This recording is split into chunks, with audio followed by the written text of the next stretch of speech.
We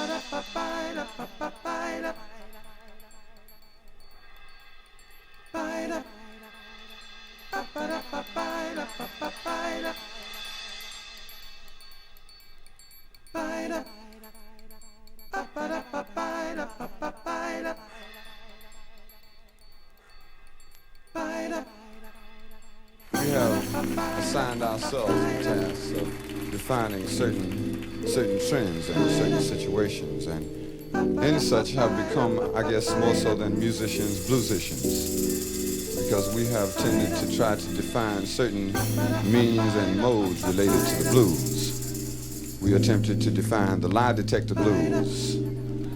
It's caught by Mayor Frank Rizzo. I understand that he is sick currently, and we send our coldest regards. The lie detector blues, and what Brian Jackson used to refer to as the ex officio blues. It's caught by Agnew,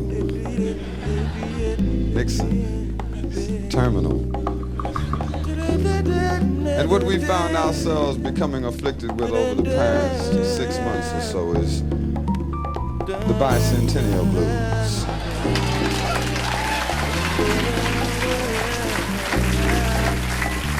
Some people think that America invented the blues. Few people doubt that America is the home of the blues. But the bluesicians have gone all over the world carrying the blues message, and the world has snapped its fingers and tapped its feet right along with the blues folks. But the blues has always been totally American. As American as apple pie. As American as the blues. As American as apple pie. The question is why? Why should the blues be so at home here? Well, America provided the atmosphere. America provided the atmosphere for the blues, and the blues was born. The blues was born on the American wilderness. The blues was born on the beaches where the slave ships docked. Born on the slave man's auction block. The blues was born and carried on the howling wind. The blues grew up a slave. The blues grew up as property. The blues grew up in Nat Turner visions. The blues grew up in Harriet Tubman courage. The blues grew up in small town deprivation. The blues grew up in big city isolation. The blues grew up in the nightmares of the white man. The blues grew up in the blues singing of Bessie and Billy and Ma. The blues grew up in Satchmo's horn, on Duke's piano, in Langston's poetry, on Robeson's baritone. The point is that the blues is grown. The blues is grown now, full grown, and you can trace the evolution of the blues on a parallel line with the evolution of this country. From Plymouth Rock to acid rock, from 13 states to Watergate. The blues is grown, but not the home. The blues is grown, but the country has not. The blues remembers everything the country forgot. It's a bicentennial year, and the blues is celebrating a birthday, and it's a bicentennial blues.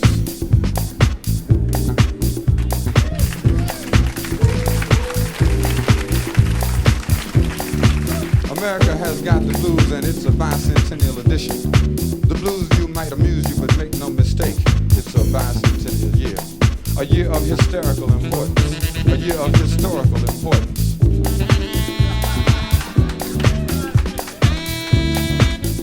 Ripped off like donated moments from the past.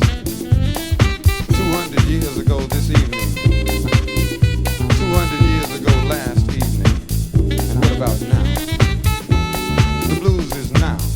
The blues has grown up and the country has not. The country has been ripped off. Ripped off like the Indians. Ripped off like jazz. Ripped off like nature. Ripped off like Christmas. Manhandled by media overkill. Cruised by aspiring vice presidents. Violated by commercial corporations. A bicentennial year. The year the symbol transformed into the BUY centennial. By a car, by a flag, by a map. Until the public in mass has been bludgeoned into bicentennial submission or bicentennial suspicion. I fall into the latter category. It's a blues year, and America has got the blues. It's got the blues because of partial deification of partial accomplishments over partial periods of time. Halfway justice, halfway liberty, halfway equality. It's a half-ass year.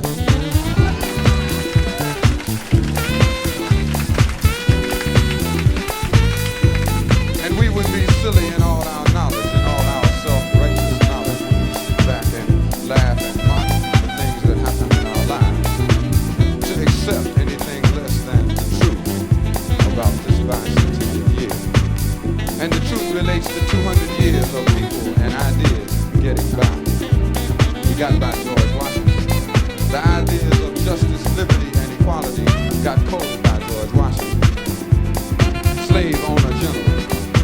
Ironic that the father of this country should be a slave owner. The father of this country, a slave owner, having got by him, it made it easy to get by his henchmen, the creators of this liberty, who slept in the beds with the captains of slave ships, fought alongside black freedmen in the Union Army, and left America a legacy of hypocrisy. It's a blues year. Got by Gerald Ford, oatmeal man.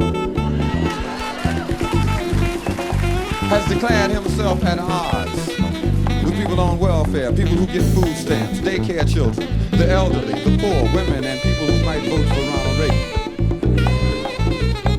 Ronald Reagan, it got by him. Hollywood.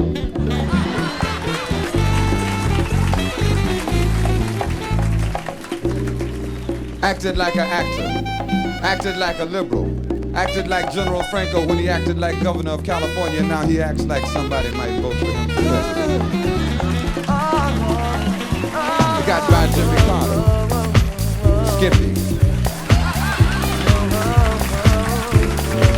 Got by Jimmy Carter and got by him and his friend the Colonel, the creators of Southern Fried Triple Talk, a blues trio. America got the blues. It got by Henry Kissinger, the international godfather of peace. A piece of Vietnam, a piece of Laos, a piece of Angola, a piece of Cuba. A blues quartet. And America got the blues. The point is that it may get by you. For another 4 years, for another 8 years, you stuck playing second fiddle in a blues quartet.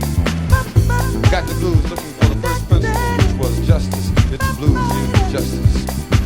It's a blues year for the San Quentin Six, looking for justice. It's a blues year for Gary Tyler, looking for justice. It's a blues year for Reverend Ben Chase, looking for justice. It's a blues year for Boston, looking for justice. It's a blues year for babies on buses. It's a blues year for mothers and fathers with babies on buses. It's a blues year for Boston. It's a blues year all over this country. America has got the blues. And the blues is in the street looking for the three principles, justice, liberty, and equality. We would do well to join the blues looking for justice, liberty, and equality. The blues is in the street. America has got the blues, but don't let it get